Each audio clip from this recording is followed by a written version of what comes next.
Mr. Mayor, Mr. Vice Mayor, members of council, public, appreciate all you folks being here this evening for City Council meeting. Real quick, go through a few things. Maple Avenue Phase 3, we met with VDOT representatives and our contractor today and continue to get check marks on our project. It's unfortunate we had someone walk through our wet concrete Friday, but I guess those things do happen. I want to say that it has been a privilege working with folks on this project, particularly Pat Loving and Loving Funeral Home. We had to cross a situation with a tree, and he was so gracious to work with us and have a vision for the project as we did. And just again, thanks to Pat Loving and his staff for working with us. Communication has been fantastic as we work with him and the funeral home business and things of that nature. But it's good that we have contractors and engineering firms and city staff and local businesses working together on what is going to turn out to be a very, very nice project. Paving projects have moved along, other than the fact that we had someone that disobeyed our direction and took their steering wheel and twisted into our fresh asphalt over in Parkland Terrace the other day. Our contractor graciously worked it out, but that's, again, it's disappointing. We're working hard to provide nice roads for our citizens in the community.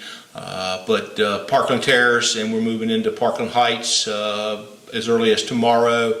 The Jeter Watson Center playground parking lot has been paved. And speaking with Hillcrest, it looks like hopefully within 2 weeks we'll be ready to accomplish our Hillcrest by the end of our fiscal year, June the 30th.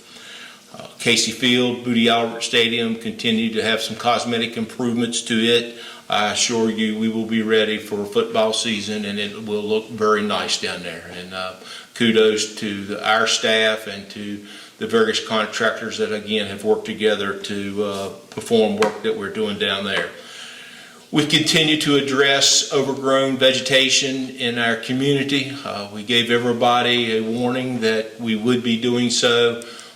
Mike Mines has done a tremendous job, along with Tony Smallwood as our code enforcement folks, and just we encourage homeowners, renters, whatever, please keep up your property. We're trying to make a good impression to folks that visit our community, and we never know who's going to come through at our Cork and Pork or at a ball tournament or just visiting one of the five-star hotels on each side of us that thinks a lot of what Covington looks like and will tend to maybe make an investment in our community. So we ask you to keep your grass up and keep things cleaned up in the yard, or we will clean it up for you. Pool is officially open. Hadn't had the greatest of pool weather, but our little boys and girls have certainly enjoyed the start to the pool season with blue lips and everything that goes along with cold water and cold air. Columbia Gas met with those folks this morning. Expressed my deepest appreciation for the communication on Hillcrest. A lot of the neighbors on Hillcrest have complimented to me about the working relationship they've had with Columbia and Miller. We discussed that. They hope to be done within about a week and a half on Hillcrest. Princeton probably wrapped up as early as today or tomorrow. And the Edgemont Drive, the paving over there, as we know, is not very good. That has been now subcontracted to a local contractor that will go in with a milling and mill all that up and reapply the asphalt. And so that's coming. Won't happen tomorrow or the next day, but that's on the books to take place.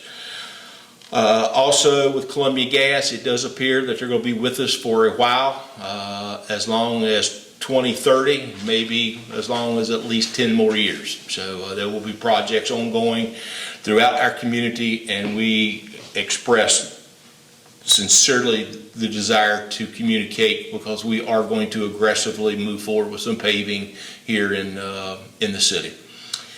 Lumberjack baseball season is well underway, and you get a chance to come down and watch some good baseball. And finally, I just wrap up with saying, we had a great weekend. I'll compliment BB and his wife Cindy in putting together a fabulous Cork and Pork event. We have been nicknamed the Mayberry of barbecue. I think that's certainly appropriate. And we have developed, and thanks to BB and Cindy, the nice thing about our Cork and Pork is that it's about friends. And we have folks come in here that cook, that are retired from the competition, but they wanted to come back to Covington.